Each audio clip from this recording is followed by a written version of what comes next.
Hi fellas, really good article here. It's in Independent and it's from one of these 12-13 year old girls that's been gang raped by dozens and dozens of men. Poor soul. Yes, she's quite squarely blames it on extremist religions.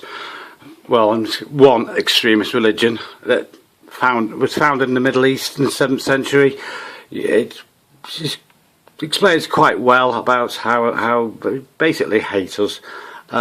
Even though she was a 12-13 year old girl getting gang raped by dozens of like far older men, you know, fathers usually. Yeah, she was the white slag, the white whore, the white tart.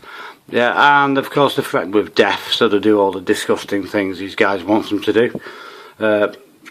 More often than not, these girls are innocent when they get their filthy little mitts on them. This is what Monster Mo went for. He went for innocent boys and girls back in the 7th century. So they believe they've got the right to follow him. You know, it's in their book. He had about 60 or 70 concubines, and most of these were terrified, shaking little kids who'd just seen the parents decapitated. This is what they did. He gave all his followers permission. They are just booty, war booty. Do with them as you please. That's what it still says in this book. So hardly any wonder that ISIS, the strongest, most devout followers of this book, do kind of get with 6 and 7 year old girls, do chop people's heads off, do steal anything they can lay their hands on, because their 7th century, well, it was just after the 7th century it was written, their 7th century ideology says that they've got the right to do it. They're the masters of the earth. Here we are, I'm a grooming gang survivor. I call myself a survivor because I'm still alive. I'm part of the UK's largest ever child sex abuse investigation.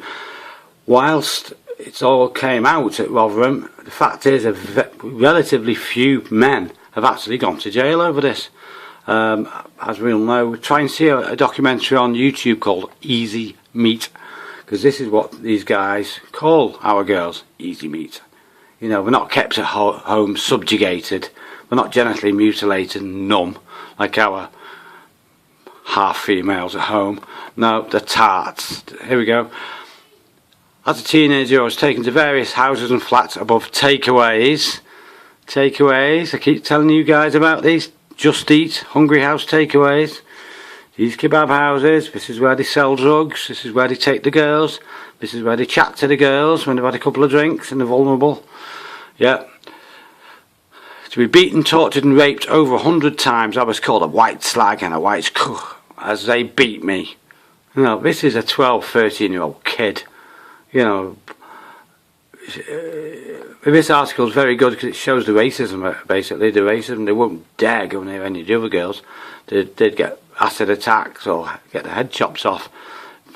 They're not even allowed to talk to their girls and their ideology. You know, they don't get a chance to talk to them anyway, because they're kept locked up and covered up with these ancient burqas. Yes, makes very good reading. Here he goes on about Islamophobia. I mean, what's parents in the right mind after hearing about these? Well, they reckon it's over 1 million English girls, and Scottish girls, and Welsh girls who've been attacked by these monsters. You know, and then in the next breath they're coming out about Islamophobia. Well, wouldn't you be frightened for your kids of this ideology? You know, look at the track record, killing 250 million people, running the human slave trade for 1400 years, you know, mass executions, mass female genital mutilation, mass castration of African slaves. You know, wouldn't anyone with any sense be quite frightened of this ideology?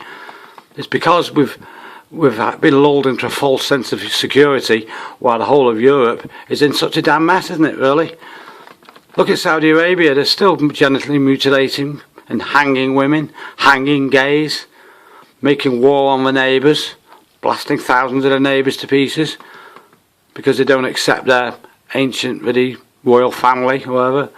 Yeah, Muslim girls are good and pure because they dress modestly, covering down to their ankles and wrists and covering their crotch area. They stay virgins until marriage. They are our girls. Well, they stay virgins until marriage, largely because they're subjugated and treated like under half the value of a man, and they're all held down and have their private parts cut away when they're 7 or 8 years of age, even in the UK, even in the US, even in Canada. This is reality. Google, go on Google Images, Google FGM, Foxtrot Golf Mike, and you see what they do to girls even today. I'll put a link underneath this, guys, so any of you guys that are interested, who live in Northern England, get on. If you're interested, get on to Britain First. They've got an activity planned this weekend. It's not down to me to reveal details, because that just empowers these hooded Nazis that always attack us, and many of whom belong to this ideology. Okay, see you guys. Have a read. Bye bye.